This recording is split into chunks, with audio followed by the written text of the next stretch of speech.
राजस्थान में लोकसभा चुनाव के बाद बड़ा झटका लगा बीजेपी को, जिसको लेकर मंथन के साथ ही अब आरोप प्रत्यारोप का दौर शुरू हो गया है। वहीं गठबंधन के साथ लड़ी कांग्रेस के खाते में आई कुल 11 सीटों से कांग्रेस में खुशी की लहर है, लेकिन अब इस खुशी को फीका करते दिख रहे हैं गठबंधन से चुनाव लड़ने वाले आरएलपी के अध्यक्ष और नागौर से सांसद बने हनुमान बेनीवाल। पहले सुनिए बेनीवाल का ये बयान। आरएलपी तो कोशिश करे कि 5 उपचुनाव में जहाँ राष्ट्रीय लोकतांत्रिक पार्टी का प्रभाव है, आपका देवली होना है जहाँ हमने 20,000 ज्यादा वोट लिए, अभी विधानसभा चुनाव में 23 का खींवसर, झुंझुनू और दौसा जहाँ समर्थ हम जिसके साथ अलायंस के अंदर थे, जो अच्छे वोट दौसा के अंदर आए थे, तो हम प्रयास करेंगे कि जहाँ जहाँ आरएलपी का प्रभाव है वो सीटें आरएलपी पार्टी को मिले। अगर अलायंस रहा तो स्टेट में, दिल्ली में अलायंस पक्का है, स्टेट का अलायंस आगे तय होगा, होगा या नहीं होगा। हनुमान बेनीवाल ने 2018 में तीसरे मोर्चे के तौर पर ताल ठोकते हुए आरएलपी पार्टी बनाई और विधानसभा चुनाव में कूद पड़े। 200 सीटों वाली विधानसभा में बेनीवाल ने करीब 57 सीटों पर अपने उम्मीदवार उतारे, जहां उन्हें महज 3 पर ही सफलता मिल सकी। यहां बेनीवाल की पार्टी को कुल 2.4% यानी कि 8,56,038 वोट मिले। विधानसभा में 3 सीट जीतने वाले बेनीवाल ने 2019 के चुनाव में बीजेपी के साथ गठबंधन किया और नागौर से सांसदी के लिए मैदान में उतर गए। यहाँ उनके सामने थी कांग्रेस की ज्योति मिर्धा। यहाँ भी बेनीवाल को सफलता मिली और वो बन गए सांसद। अब खींवसर की सीट जहाँ से वो विधायक थे, वहाँ उपचुनाव में बेनीवाल ने अपने भाई नारायण बेनीवाल को उतारा।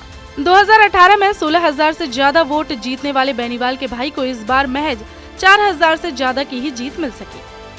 3 विधायक और 1 सांसद की बदौलत बेनीवाल ने अपना कदम बढ़ाना शुरू कर दिया, मगर बीजेपी के साथ उनका गठबंधन ज्यादा दिनों तक नहीं चला और 2020 में किसानों के मुद्दे को लेकर बेनीवाल ने एनडीए का साथ छोड़ दिया।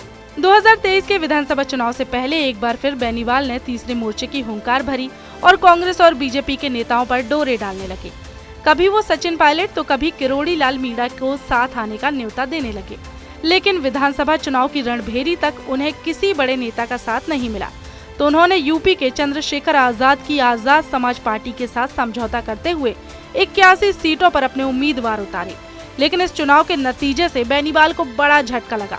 2023 के विधानसभा चुनाव नतीजों में आरएलपी को 2.16% यानी 9,46,203 वोट मिले, जो कि 2018 की तुलना में तो ज्यादा थे, लेकिन ना तो ये बेनीवाल के लिए अच्छी खबर थी और ना ही आरएलपी के लिए, क्योंकि इस बार आरएलपी को सिर्फ 1 सीट मिली, वो भी खींवसर की, जहां से खुद हनुमान बेनीवाल मैदान में थे। लेकिन इस बार उनकी जीत का अंतर महज 2059 ही रहा।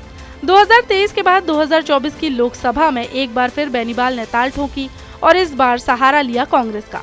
फिर उनके सामने थी ज्योति मिर्धा, जो कि अब बीजेपी प्रत्याशी थी।